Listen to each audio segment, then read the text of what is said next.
She was queen for 1,000 days. The charges against her took less than 2 weeks to manufacture, try, and conclude. And the man who signed her death warrant was the same man who had dismantled an entire church to marry her. This is not a love story. It is a story about power and what happens when you are no longer useful to someone who has none of your kind of restraint. Anne Boleyn was executed on the 19th of May, 1536. She was somewhere between 28 and 35 years old. The exact date of her birth was never recorded.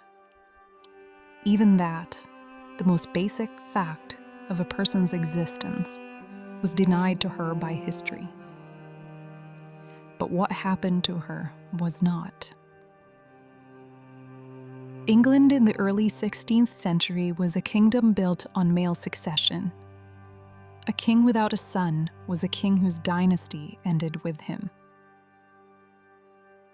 Henry VIII understood this with a particular urgency. His father had fought a civil war to take the throne, and the memory of that instability was not yet a generation old. His first wife, Catherine of Aragon, had given him one surviving child, a daughter. By the late 1520s, after nearly 20 years of marriage, it was clear there would be no son. Henry wanted an annulment. The Pope refused. What followed was one of the most consequential acts of religious politics in English history. The break with Rome, the establishment of the Church of England, the dissolution of the monasteries, a restructuring of an entire nation's spiritual and institutional life. The woman at the center of it was Anne Boleyn. She had been educated in the French court. She spoke French fluently, read widely, held opinions, and expressed them. She was not, by the standards of her time, a conventional candidate for queenship. She was not a foreign princess, not a political alliance, not a diplomatic tool. She was a woman Henry wanted, and who had, for years, refused to become his mistress.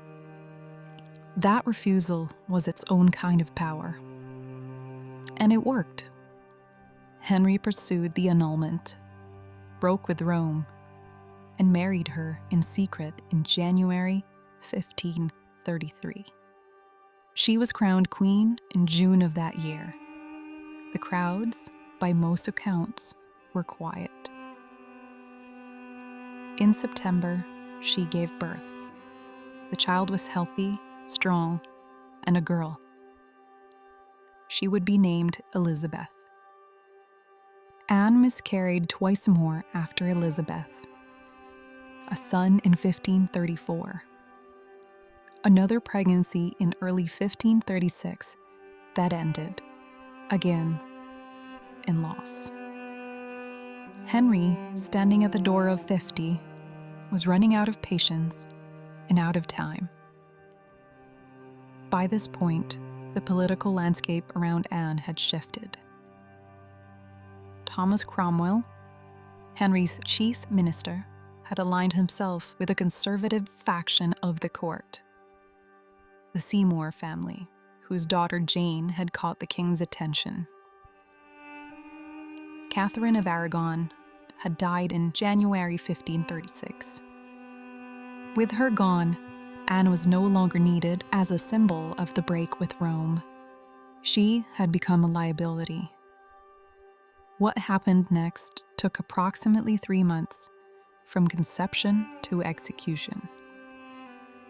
In April 1536, Cromwell began building a case. The charges were adultery, with 5 men, including her own brother, George Boleyn; treason, conspiracy to murder the king; The evidence was thin to the point of non-existence. The testimonies were extracted under duress. The accused men were tried first, found guilty, and executed, which meant that by the time Anne stood trial on the 15th of May, the verdict had already been established by the deaths of her alleged accomplices.